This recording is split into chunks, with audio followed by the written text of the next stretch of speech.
கண்திருஷ்டி என்ற தலைப்பில் லபீப் ஹம்தான்.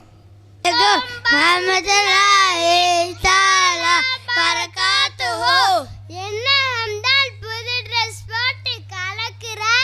ஆம் ட்ரெஸ் நல்லா இருக்கா? ஆம் நல்லா இருக்கா மாம். கன்னத்துல என்னமோ இருக்கு, மச்சமா? மச்சம் இல்ல, கருப்பு போட்டு வச்சிருக்கேன். யார் வச்சுட்டா? அவங்க அம்மா தான் வச்சுட்டாங்க. எதுக்கு ஹம்தான் வச்சாங்க? கண்டிச்சு படக்கூடாதுன்னு வச்சுட்டாங்க. ஓ, கருப்பு போட்டு வச்சா கண்டிச்சு விழாதா? பறந்து கலந்து கீழே கண்டிச்சு படக்கூடாதுன்னு பெரியவங்க கருப்பு போட்டு வச்சுட்டாங்க. ஏ ஹம்தான், கருப்பு போட்டு கன்னத்துல வச்சா கண்டிச்சு போகாது. இது மாற்றார்களின் வழிமுறை, அதை பின்பற்றக்கூடாது. அப்போ துடுத்துன கண்டிச்சு பேருமோ? சுடம் சுடும்போது என்ன சொல்லி சுத்துவாங்க? ஏய், இது கூட தெரியாதா? எனக்கு தெரியாதுப்பா. சுடுந்து தும்போது நாய் கண்ணு, பேய் கண்ணு, பிசாஸ் கண்ணு, நல்ல கண்ணு, கொல்லு கண்ணு, எல்லாரும் கண்ணு சொல்லி சுத்துவாங்க.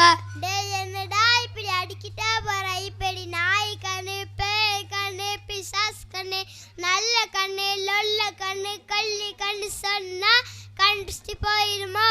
டே, எல்லா வீட்லயும் இப்படிதானே செய்தாங்க. ஹம்தான் இப்படி சொன்னாலா கண்டிச்சு போகாது. இதெல்லாம் மூட நம்பிக்கை, மாற்றார்களின் கலாச்சாரம். அப்படியா? ஆமாம்டா. யார் மாற்றார்களின் கலாச்சாரத்தை பின்பற்றாரோ அவர் நம்மை சார்ந்தவர் இல்லை என்று முகமது நபி ஸல்லல்லாஹு அலைஹி வஸல்லம் அவர்கள் கூறினார்கள்.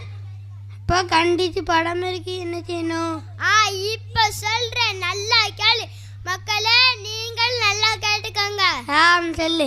கண்டிச்சு படாமல் இருக்க சூரத்துல் ஃபலக், சூரத்துல் நாஸ் ஓத வேண்டும். அதுபோல நபி ஸல்லல்லாஹு அலைஹி வஸல்லம் அவர்கள் கூறின துஆக்கள் ஓதணும். அது என்ன துஆ?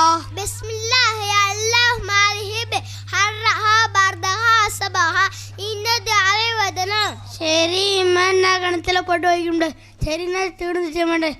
சூறாவையும் துஆவையும் ஓதுவேன். சரி, அல்ஹம்துலில்லாஹ். சரி, வா போவோம்.